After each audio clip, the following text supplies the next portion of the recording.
நம்ம இந்த வீடியோவில் கட்ரு காம்பன்சேஷன் பற்றி பார்க்க போகிறோம்.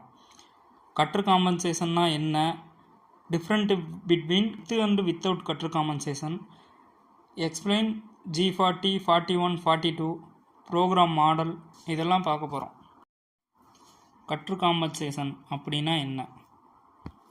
A feature that calculating the tool radius and adjusting the tool path. Tool ரேடியஸை கால்குலேட் பண்ணி டூல் பாத்னா டூல் போகிற பாதை, டூல் பாத்தை சரி செய்யும் ஒரு அம்சம்தான் இந்த cutter compensation. allows you to program the tool path exactly as it appears in the drawing without having to compensate for it in the program. Tool பாத்தை ப்ரோக்ராமில் ஆப்செட் செய்யாமல் ட்ராயிங்கில் என்ன வேல்யூ இருக்கோ அதுக்காக ப்ரோக்ராம் செய்கிறதுக்கு இந்த கட்ரு காம்பன்சேஷன் யூஸ் ஆகுது. இப்போ நம்ம ஒரு பாயிண்ட்லேருந்து இன்னொரு பாயிண்ட்டுக்கு ஒரு ப்ரோக்ராம் எழுதணும்னு வச்சுக்கோங்க. இப்போ எக்ஸு 0.0 ஒய்யும் 0.0 அப்படின்ற பாயிண்ட் 1 அதிலிருந்து பாயிண்ட் 2 நோக்கி போகுது கட்ரு. ஒரு 50 mm போகுதுன்னு வச்சுக்கோங்க, ஒய் 50 வரைக்கும் போகுது. அப்போ நம்ம ப்ரோக்ராம் எப்படி எழுதுவோம்? Starting point x0 y0, second போய் சேர வேண்டிய பாயிண்ட்டு x0 y50 அப்படின்னு எழுதுவோம். இப்போ கட்ரு எப்படி போகும்? சென்ட்ரு லைனுக்காகவே ஸ்ட்ரெயிட்டாக போகும். நம்ம 10 mm கட்ரு போட்டாலும் சரி, 20 mm கட்ரு போட்டாலும் சரி, 50 mm கட்ரு போட்டாலும் சரி, கட்டரோட சென்டருக்காக பாயிண்ட் 1லேருந்து பாயிண்ட் 2 வரைக்கும் போயிடும்.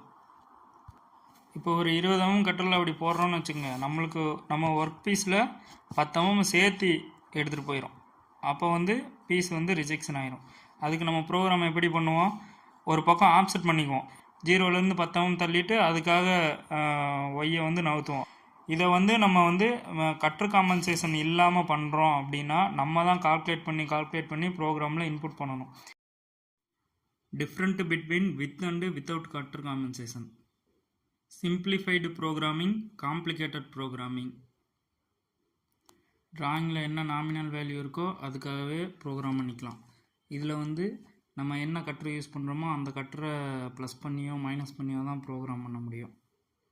Tool wear and deflection compensation, program alter manually.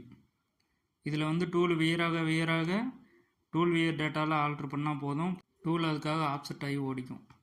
இது ப்ரோக்ராமில் தான் மேனுவலாக போய் நம்ம எவ்வளோ சைஸு கம்மி பண்ணணுமோ அதிகம் பண்ணணுமோ நம்ம தான் மேனுவலாக போய் வேல்யூ ஆட் பண்ணணும், ஆல்ட்ரு பண்ணணும் ப்ரோக்ராமை. Use different tool size are using only specified tool size using. இதில் நம்ம வேறு டயாவில் இருக்க டூலை போட்டுக்கலாம். டி ஆப்செட்டில் மட்டும் வேல்யூ சேஞ்ச் பண்ணால் போதும், ப்ரோக்ராமை எந்த ஆல்ட்ரு பண்ண தேவையில்லை. ஆனால் இதில் எந்த டூலை யூஸ் பண்ணணுமோ அந்த டூலுக்காக தான் திருப்பியும் ரன் பண்ணணும். வேறு டூல் போகணுன்னா திருப்பி ப்ரோக்ராமை மாற்றணும், ஆல்ட்ரு பண்ணணும்.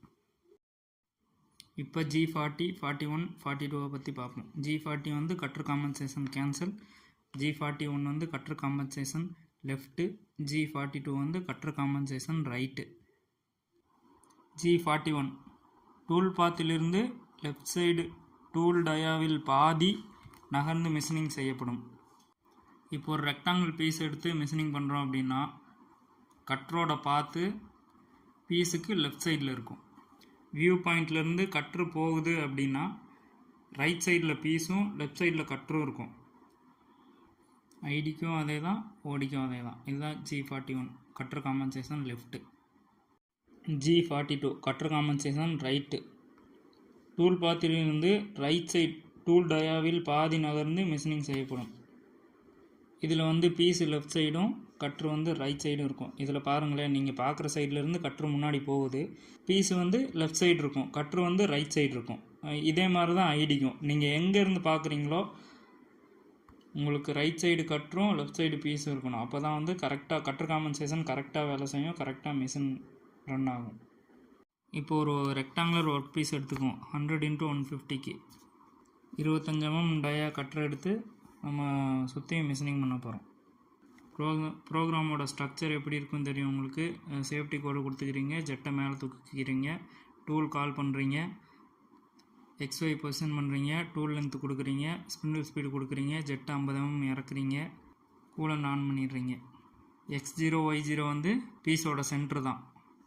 இப்போ நம்ம ஓடி தானே மிஷினிங் பண்ண போகிறோம். நம்ம வந்து பீஸோட சென்டரில் கட்டரை இறக்க முடியாது. அப்போ என்ன பண்ணுறோம், வெளியே தள்ளி பொசிஷன் பண்ணுறோம் கட்டரை. இப்போ கட்டரை வெளியே தள்ளி பொசிஷன் பண்ணுறோம். 25 mm டயா கட்டரை யூஸ் பண்ண போகிறோமா. இப்போ பீஸோட லென்த்து வந்து 150, அதில் பாதி எடுத்துக்கணும். ஏன்னா பீஸோட சென்ட்ரு தான் நம்மளுக்கு 0, அதில் பாதி எடுத்துகிட்டு ப்ளஸ்ஸு கட்ரு டயாவில் பாதி இன்னொரு சேர்த்து 5 mm கொடுத்துக்கலாம். ஏன்னா அப்போ தான் கட்ரு வெளியே போய் நிற்கும்.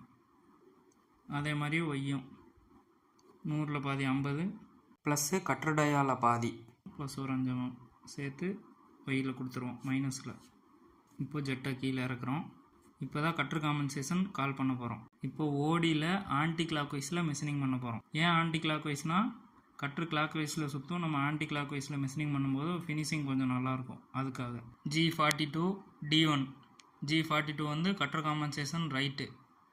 இப்போ ஒர்க் பீஸ் எங்கே இருக்கும், நம்மளுக்கு லெஃப்ட் ஹேண்ட் சைடு இருக்கும். நம்ம இப்போ ட்ராயிங்கோட வேல்யூக்காகவே ப்ரோக்ராம் பண்ணுறோம்.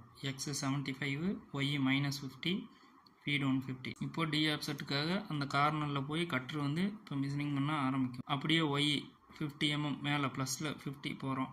அதுக்கப்புறம் X -75, அப்புறம் Y -50, 0 தாண்டி -50 சைடு வந்துடும். X 75 ப்ளஸில் 75 போயிடும்.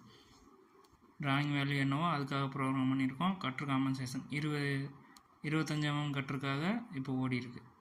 இப்போது ஜெட்டை மேலே தூக்கிட்டு கட்ரு காம்பன்சேஷன் கேன்சல் பண்ணுறோம், கூலண்ட் ஆஃப் பண்ணுறோம், ஸ்பிண்டில் ஆஃப் பண்ணுறோம், ஹோம் பொசிஷன் கொண்டு போயிடுறோம். அவ்வளோதான். இதுதான் கட்ரு காம்பன்சேஷன். இவ்வளோதான்.